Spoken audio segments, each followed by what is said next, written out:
And even if some of us or all of us have to spend even a little time in the hellfire, I don't want to spend no time there.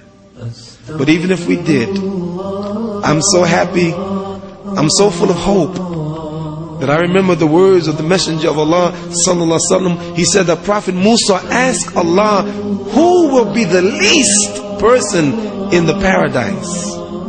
I mean the least.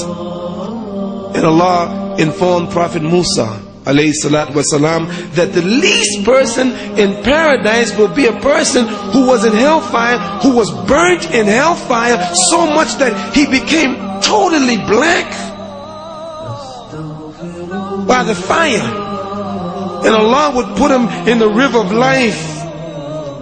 And then Allah will say to that man, go and enter paradise. And the man will say, oh Allah, he's filled up, everybody took their place, there's no place for me.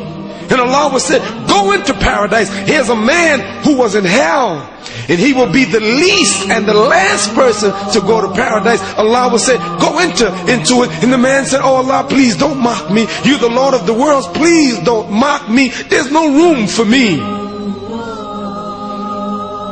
And then Allah will say, go enter. And the man will enter, and Allah will ask him, would you like to have a kingdom like the great kingdoms of the people or the kings of the world? He said yes.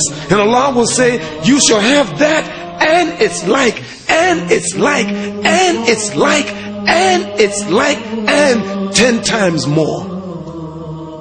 And this person will be the least in heaven, and Allah will ask him and tell him, you shall have everything that you desire, and whatever you ask for, you shall have. And this shall be the least in paradise. Allah is great. You can't earn Jannah. You can't earn paradise to live forever. You complain that Allah only gave you 20 years, or only gave your child 5 years, or only gave your mother 60 years. You complain, shut up. What is 60 years? What is 100 years? What is 150 years compared with infinity in paradise, of the greatness of paradise and all the joys and the pleasure of paradise? Imagine being in paradise with your grandmother that died years ago, or your grandfather, or your mother, or your daughter, or your son, or your husband, or your wife. Imagine being in paradise together forever. No more death. I want to get there. But the only way to get there, you got to be prepared.